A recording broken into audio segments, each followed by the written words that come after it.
Already put the camera away, but he just dropped half the stack. Gonna have to check the trailer.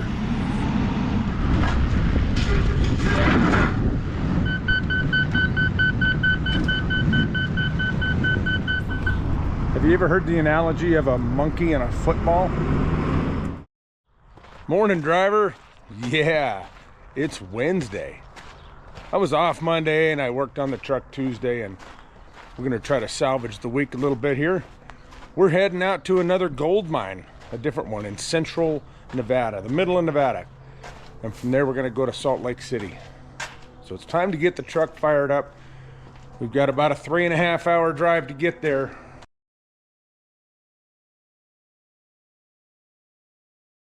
You ready?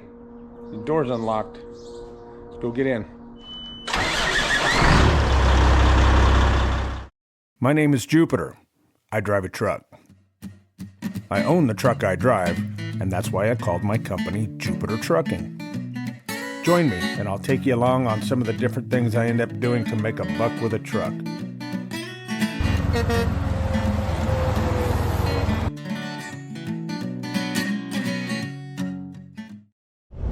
We're fueled up and on the road. Like I said, I've got about a 3.5 hour drive today. We are leaving Fallon and we're heading west on Highway 50. And we're going out to Round Mountain. And there's a gold mine out there called Round Mountain Gold. There's also a little town called Round Mountain. We're gonna pick up what's been described to me as lifting equipment.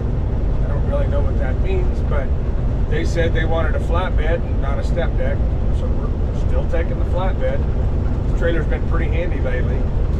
And then we're going to North Salt Lake City. Now I don't have a load out of Salt Lake City yet. Trying to find something going to Vegas or going to Reno. We're just going to keep on looking. Not going to be anything too challenging today, I hope. Knock on wood. Just a nice easy drive, beautiful scenery, and we'll look for a load home.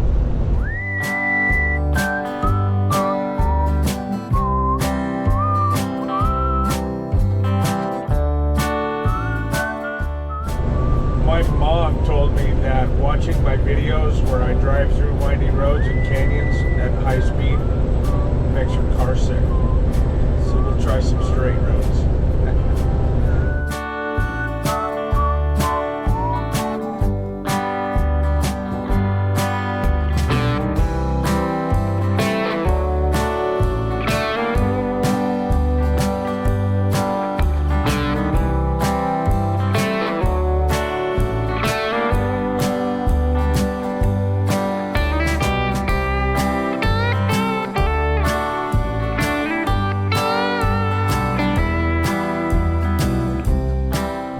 Someday I'm going to do the history on the Gridley store there. It's really fascinating, and it actually has nationwide national historical significance dating back to the 1860s. Pretty amazing. That's in the future.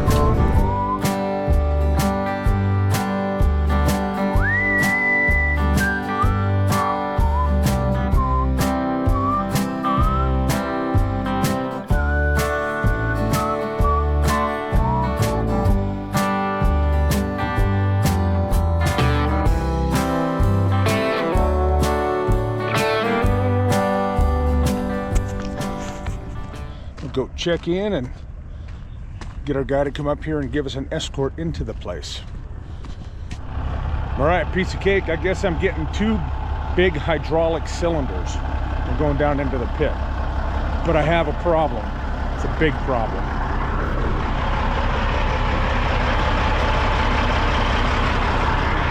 I rotated the steer tires yesterday, and it looks like I didn't get that on good enough. And now I look like a dork.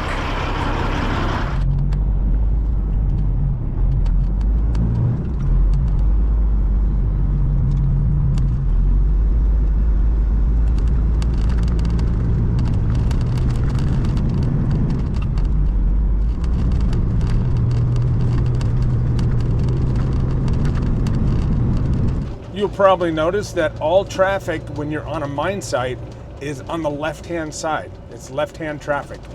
That, the way it's been explained to me, is for the haul trucks, because of the haul trucks. Now they sit on the left-hand side of a vehicle the same way that you and I do, in the United States at least. But you can't necessarily see the right-hand side, right-hand tire of a haul truck when you're sitting on the left-hand driver's seat. So all traffic is left-handed, so they can see the edge of the road and they don't drive off a mountain or drive off a cliff. That's the way it's always been explained to me. You can see that the haul truck has its turn signal on. Look at those things bounce and float.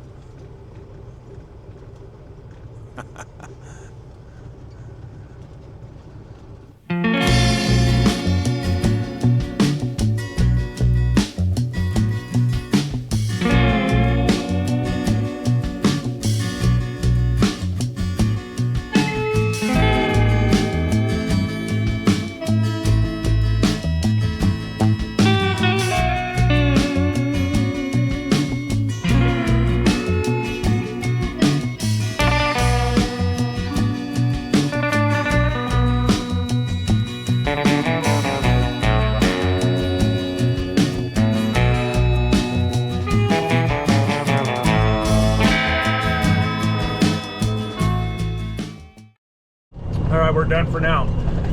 They need to get the next truck in here, go up and get him and bring him down so they can load him. I've got a few more things I need to do, but I am secure enough to get off site, and then I'll sit in the parking lot and finish tying up loose ends, stuff like that.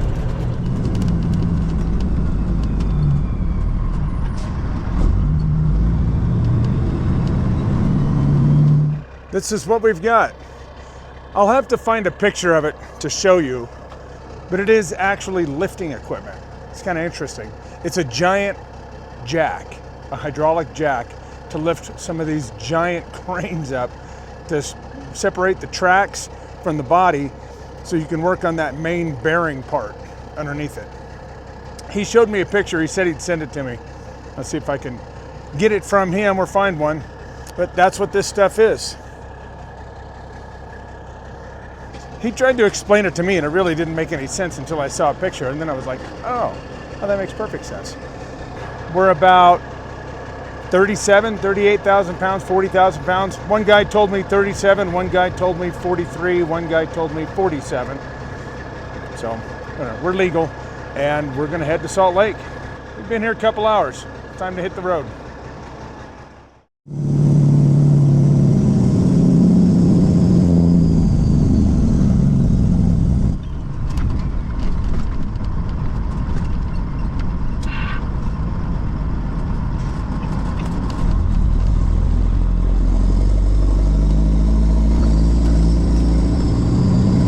Made it back on the road. Now that we're back on the main highway, we're going to head north, go back to Highway 50. We're going to go north for about 50 miles. Then we're going to turn right and go east for about 55 miles. Then we're going to turn left and go north again for another 90 miles. Then we're going to turn right and go east again on Interstate 80 for another couple hundred miles. Zigzag our way out of here.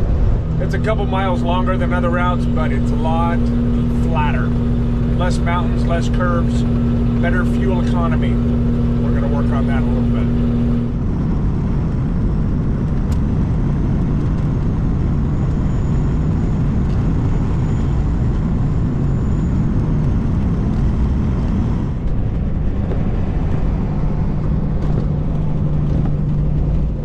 And the old Country Roads truck stop.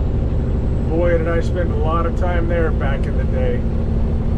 I was hauling hay on big trucks, and just with a semi-truck. And I even tipped over a load in that parking lot one time. Jackknifed the trailer and tried to back up a little bit to get out of a soft spot, and plop, right on its side. Boy, did I get a ribbon from all the other hay haulers for that.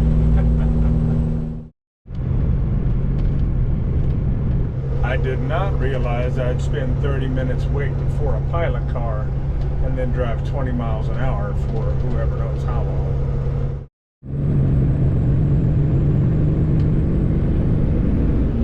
Oh man, that took an hour.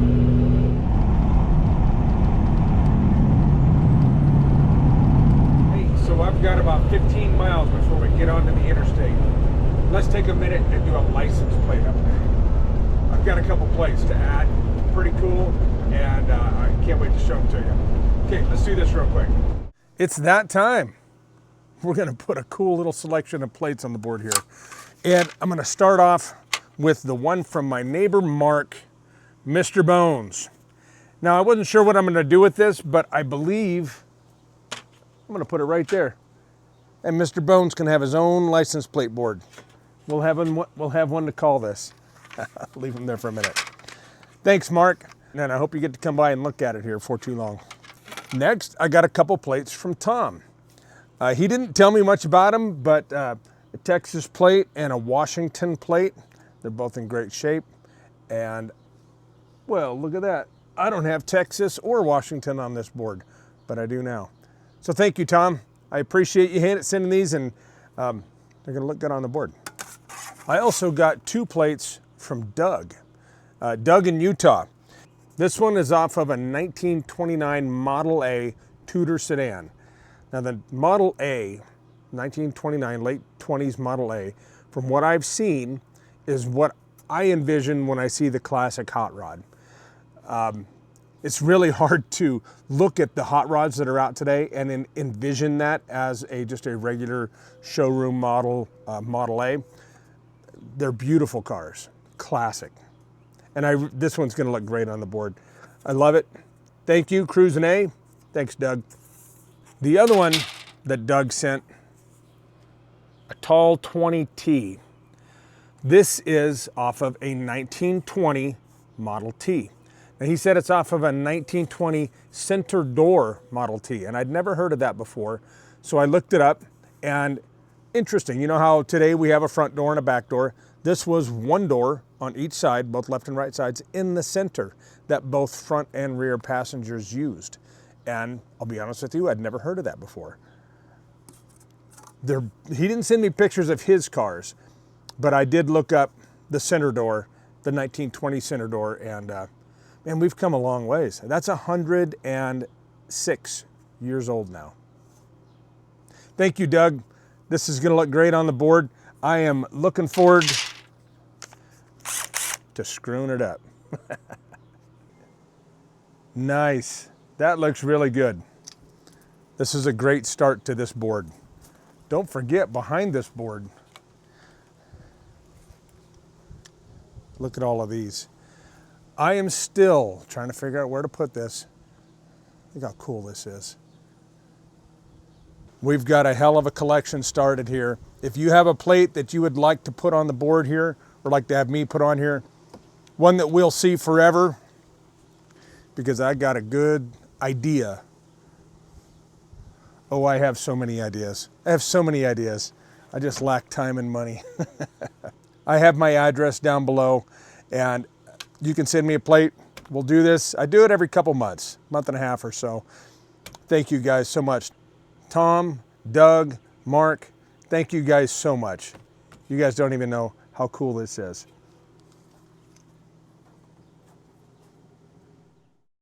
How about that? This license plate board is growing. So right over here off to the left is the ghost town of Palisade. I'd forgotten about Palisade. I've heard a couple really neat stories about it, but then I saw the sign and I remembered. So I caught a little bit of her on video, and I want to tell you the story. The town was founded in 1868. It became a crucial shipping point for all these central Nevada mines, and the Palisade and Eureka narrow gauge railroad ran from here down to the silver mines in Eureka, and then they would transfer all the ore from the narrow gauge to the standard gauge. And it also served Western Pacific and the Central Pacific railroads. So it was a bustling little town.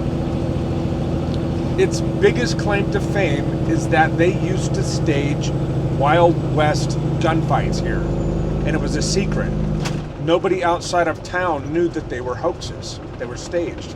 Rumor has it that one of the conductors was talking to a local one time, and how the passengers on the train were kind of disappointed in how the Wild West really wasn't all that wild. It seemed pretty tame. So what they started was a Wild West show, basically. but nobody knew it was a show. They staged gunfights, they staged bank robberies, they had blanks in their guns, they used fake blood, and all the actors and the locals were very dramatic in their roles. They would stage Indian raids, all of this right outside the windows of the passenger cars, and the passengers used to scream and hide under their seats in fear. Now this happened for 4 years, from 1876 until 1880, when the townsfolk just kind of got tired of doing it and quit. Nobody knew it was a hoax. It became known as the wildest town west of Chicago, little Palisade with about 600 people. Now, that would have been a pretty fun thing to see. Very dramatic. Now there was another little claim to fame in the 1930s. In November of 1932, President Herbert Hoover was on his special train, and he was going to California so he could vote in the upcoming presidential election. 2 railroad engineers who were walking the tracks who came across 2 individuals that seemed to be up to no good, let's say. Now they had a scuffle, there was a little gunfight. One of the conductors actually got the tip of his finger shot off, and they found 5 sticks of dynamite laying on the ground near where the scuffle took place. And then later on down the road, they found a gunny sack with 22 sticks of dynamite in it. The 2 men escaped. They were never found, never caught, but they sort of assumed that and determined that it was going to be an assassination attempt against President Herbert Hoover, where they were going to blow up the train tracks and derail his train into the river. Pretty interesting, and that's the story that I heard many years ago and forgot until I saw the town sign right there. Pretty cool. It's kind of debated, whether it really happened, whether that was really what the intent was or not, but pretty interesting. In 1910, there was a big flood that came through town, heavily damaged all 3 railroad lines, and wiped out a ton of the town, and it never really recovered after that. The narrow gauge railroad closed in 1938, and the post office hung on until the 50s or 60s when it closed and the town officially became a ghost town. Now, there's nothing left of the town but some concrete ruins and fallen down buildings and old foundations and stone walls. But a pretty interesting little history happened right here on the Humboldt River on the Transcontinental Railroad.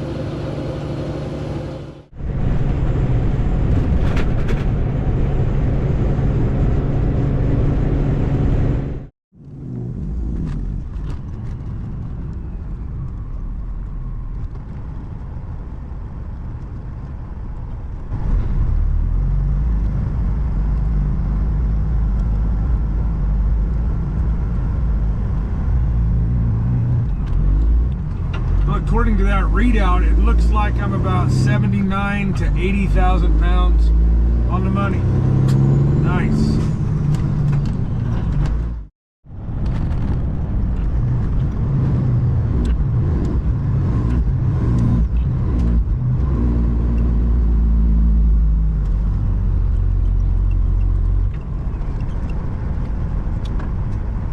Oh yeah, I think we're done.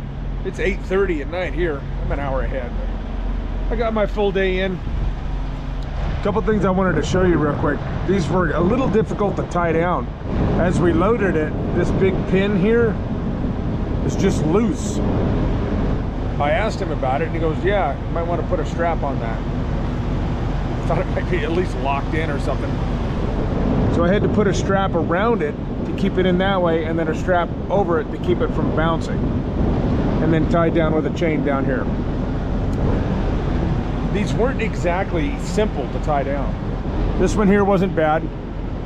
4 chains through each corner. This weighs 27,000 pounds. These little ones weigh 5,000 pounds apiece. And again, no place to really tie it down to. Ended up running a chain through the middle of that. These here have 2 big eyes, so 1 on each side. It took a little time to figure it all out. I used just about every chain I have. It's riding really well. The guys were a little confused about my putting one up front and 3 in the back, but it's balanced perfectly. The weight on my drives is about 33,000, 32,000, and the weight on the trailer is 38, and the weight on the steers is 10. Right there at 80. Perfect. Worked out really well. That's one of the fun parts of doing this, is you get something new and interesting, and you learn something all the time. We've got a beautiful sunset coming. That's it for today, though. Time to go cook a little supper and get some sleep. See you guys tomorrow. Good morning from western Utah, near the town of Grantsville. We're just kind of cruising along here. No real rush this morning. I'm about 45 minutes from my delivery, and they didn't want me there for another hour, so I just kind of hung out in the rest area and watched the sun come up. Still haven't found a backhaul. 6 o'clock this morning there was a perfect one, and I missed it by 5 minutes. And everything else, there's some work out there, but it's work I really would rather not do, so I'm being a little picky right now. I don't want to tarp a load for a few hours and then have to untarp it, and it doesn't pay enough to get that sweaty and dirty. So I'm looking for the right thing that pays the right amount, and I'm being picky. Sometimes it pays off, most of the time it pays off. We'll see if it does today. It's surprising how little freight there is that is actually what I'd like to do. A lot of it is stuff I don't want to do, but there's work out there. And the other thing about rates too, they keep talking about rates coming up. Not really seeing it just yet. Not really seeing it out here. But we'll just keep playing the game, just keep fishing. Almost got a big one today. There's a lot of little small fry out there. Just keep looking for the big one. Fingers crossed.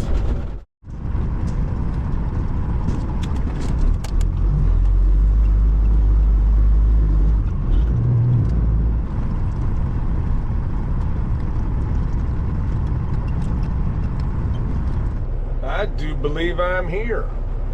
Exactly on time. And it looks like there's a couple trucks ahead of me, and I don't see a crane. Hopefully this goes well. All right, the crane's here. Hopefully this doesn't take too long. I did just get a backhaul too, so I'll tell you about that in a minute as soon as I get out of the way here. All right, the crane's here. This other truck beat me by minutes. He was one car ahead of me at the stoplight. Look at that old W900. Wonder what year that is. It's got to be, I don't know, the old A model. I'll go ask him what year it was. Pretty cool old truck. All right, gonna get the chains off, get this started. Yeah, pretty cool old truck. Old versus new. It's a 1980 W900, an old Budweiser truck. Let's see if I can get some better pictures. We're waiting our turn. We got a group of Kenworths out here. Mr. Blackburn was telling me about this truck. It's a 1980. Used to be an old Budweiser truck. And if I'm not mistaken, this is the color that my truck used to be. The candy apple red. Cool old truck. He's got a 96 sleeper on it that he built. Or Nate built, but put on there.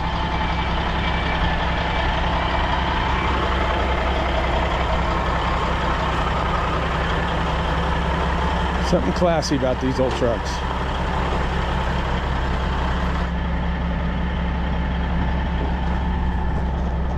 He and I have been having a nice time visiting. Anyway, just cool to run into the old trucks. Oh yeah, he lost a hubcap too yesterday out at the mine. I asked if I could have his other one, so mine matched at least. He laughed about it. One of us has got to look good. I'm all done putting my stuff away, unchaining the load, unsecuring the load, and now we're waiting on that guy right there, Mr. Up and Down. I've been here an hour and a half and we haven't unloaded anything yet, so that's a little discouraging, but I did get a backhaul. It's kind of a crazy morning. So when you click on a load on the load board, the person who posted the load can see who clicked on it. who's interested in it. So I got a phone call from somebody I hadn't talked to in 15 years who recognized my name and was a former hay customer of mine. So that was a neat little reunion, but her load required to be tarped, and it had a very strict deadline for or an appointment time for picking it up that I didn't think I was going to be able to make. So we decided to pass on that. I called on another one. That one just didn't really work out in time. I got an email from a third guy, but that one didn't work out either. And I finally found a load that is going to be perfect. It's right down the street, I don't know, 15, 20 minutes from here, and no tarp, and goes right back to Winnemucca. So I don't even have to go all the way into Reno. And it pays good enough that it's not 10-year-ago rates like some of the other ones were, plus tarping. You know, when you get a load that pays $2.25 a mile, plus they want you to tarp it, and fuel is $6, and insurance is through the roof, you wonder what kind of leverage you think they think they have over you, the shipper or whoever, to be able to dictate these rates that are really antiquated. And it's a shame, and it's the most frustrating part of what I'm doing out here. I have my shipper, my main customer at home, and then I find my own work getting back, and that's the hardest part. That's the most stressful part.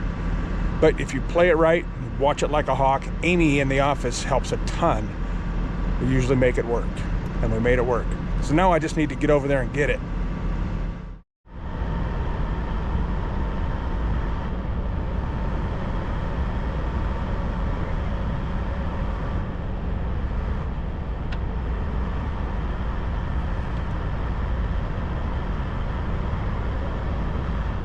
Done.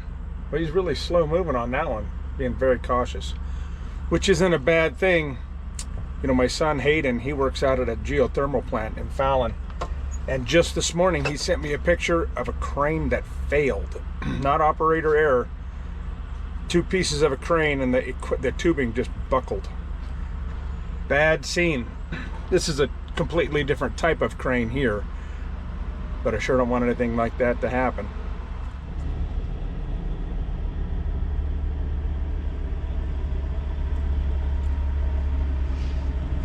I just think that's a cool old truck. I learned to drive on a 1974 W900, just a 2-axle farm truck, but a lot like that.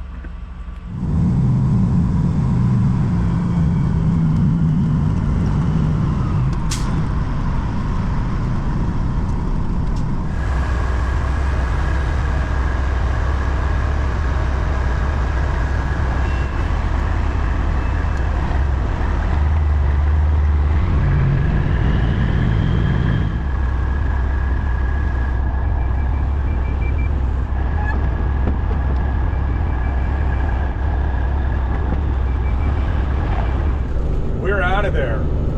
Once things got moving, it went really fast, and the guys were nice, so I have no issues with the place. Just took a little longer than anticipated, but we are on the road now, headed south to Linden. When I said we were only about 15 minutes away, I was thinking of a different place in my brain. We're out here in the Mormon 500 now, in the thick of it. Man, 72 miles an hour, and in the damn way. Cars on both sides of me doing 80.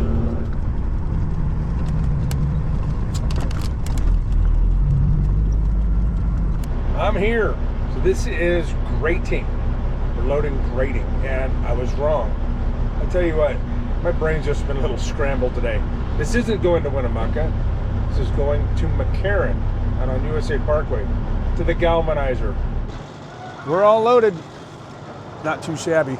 I got to get a couple more straps out. At this place, they'll let you walk on the trailer, so I'm going to go up there and put the edge protectors on. I have a tool that'll set them up there, but a little easier if you can just do it by hand. I don't always do it this way, but I had the opportunity today, so I thought I'd try it.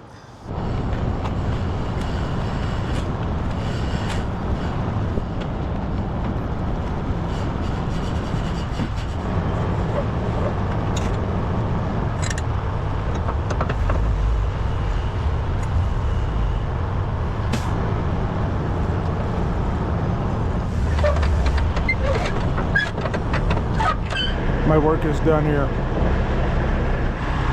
It's 2 o'clock Nevada time. Let's go home. I'm not gonna make it tonight, but we can get down the roadways. Whew, careful what you wish for. I know I'm sitting on asphalt, and last week I was complaining about the snow, but look at that.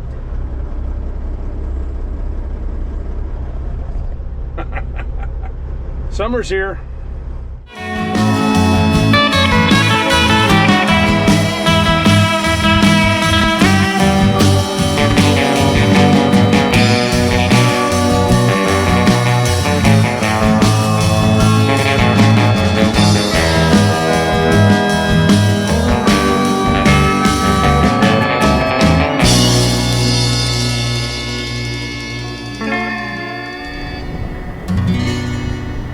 Sun's down. That means I'm done. I think I've done enough today. I am, however, going to get the drone out real quick. Been a little bit since we've flown the drone around. See if we can see anything.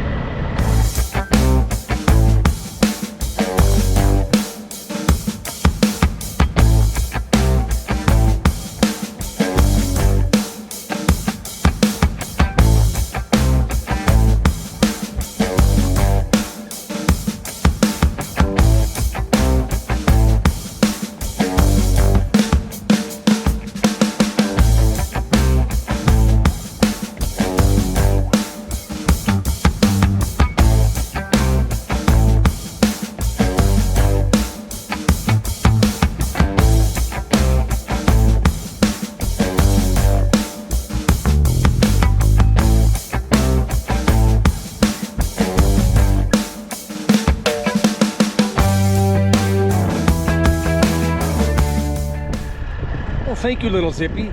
But now that the mosquitoes are out, we're going inside. See you guys tomorrow. Morning, Nevada.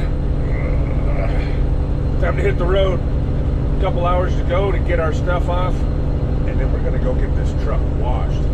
This dirty, big old red thing needs to get cleaned up. Let's go do that.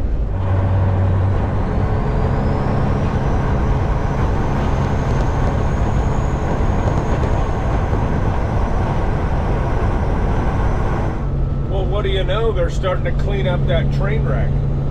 I was beginning to wonder if they were just going to make it a tourist attraction. That happened about 2 months ago, 3 months ago, and 27 cars derailed. Nobody was injured, nothing, just property damage. Nothing leaked into the river or anything like that, but it was pretty big news around here for a little bit. That's what happened. We're almost here. That train wreck's only a half a mile from our exit. We're about to get this off.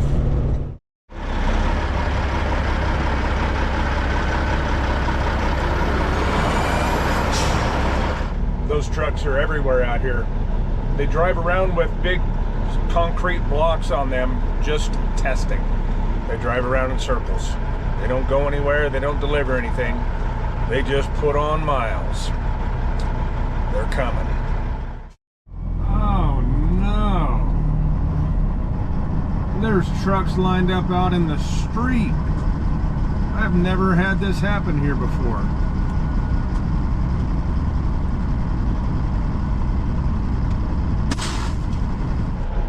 Oh boy, there's 3 trucks in front of me on the street, and at least 2 or 3 in the driveway I can't see around the hill. I've never done anything but just pull right in here before. I wonder what this means for time. It is 9:40.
my turn. It begins. Luckily, this shouldn't take very long.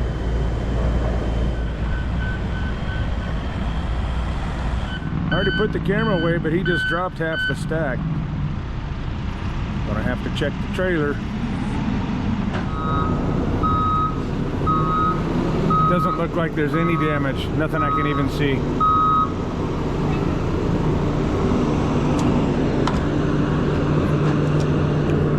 Now they're evaluating it. Shouldn't take long.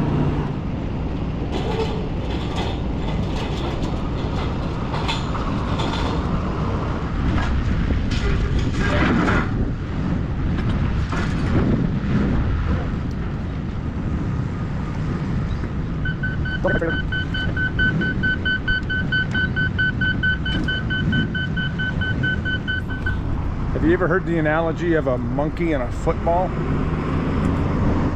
I loaned them my fifth wheel puller and they were able to drag them out of the way enough. And then they all walked off. So I'm gonna leave. We're gonna call this one done.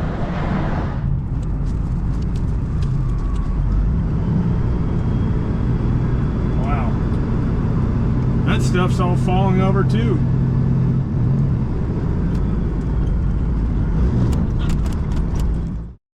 Well, that took 3.5 hours, but whatever.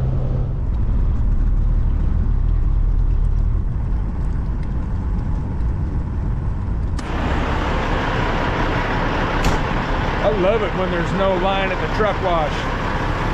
But very important, first things first.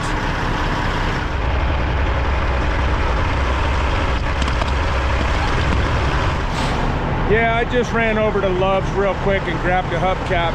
You know, if you need truck parts like that, 4 State Trucks is fantastic. The best distributor in the country. Love them. I would have called them and asked them, but I'll tell you what, for the price of that, it would have cost more to ship it. So it was easier for this. But if you need truck supplies, truck parts, chrome, bling, lights, all that stuff, and these guys have been so cool to work with. If you use my discount code, Jupiter10, you can get 10% off anything in the store. Let's get this truck cleaned up. So these stacks, 4 State Trucks, those fenders, when they're getting ready to be replaced, they're starting to get beat up. 4 State Trucks. Okay, let's get this washed. We're gonna do some truck cleaning up here pretty quick.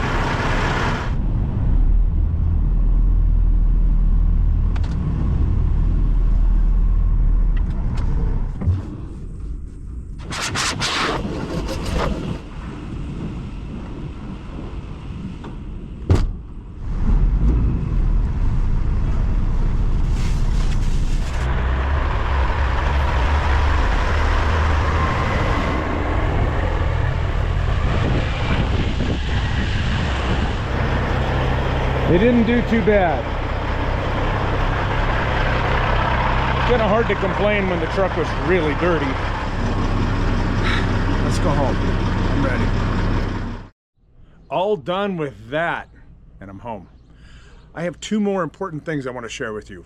The first one, somebody told me just today that I have had this railroad crossing sign wrong the entire time. I never realized and I never noticed. We got to fix this right now.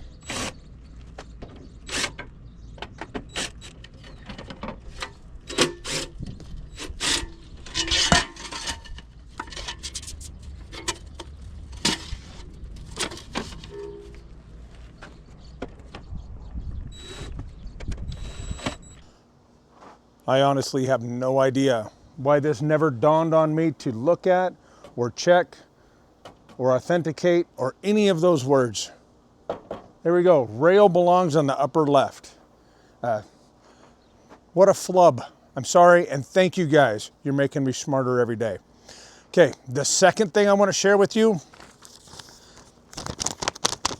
See these papers? These papers make it official. I've told you in the past that the stretch trailer belonged to a friend who passed away. His wife and I finally come to an agreement. We've got it figured out. It's mine now. Now I just got to figure out how to get into DMV, because that's a whole nother process. One of my favorite songs by Primus. I've been to hell and I spell it DMV. Anybody who's been there knows exactly what I mean. DMV. So I wanted to share that with you guys. I'm pretty excited about that. But that's it for this week. I'm going to Boise next week. Where I'm going after Boise, I don't know. We're going to figure it all out. Come join me on next week's trucking adventure, where it's a mystery when you walk out the door, and we find entertaining things to see and talk about and learn along the way. Thanks, guys. Have a good weekend. See ya. In the meantime, keep the bugs off your glass and the bears off your ass. Catch you on the flip-flop.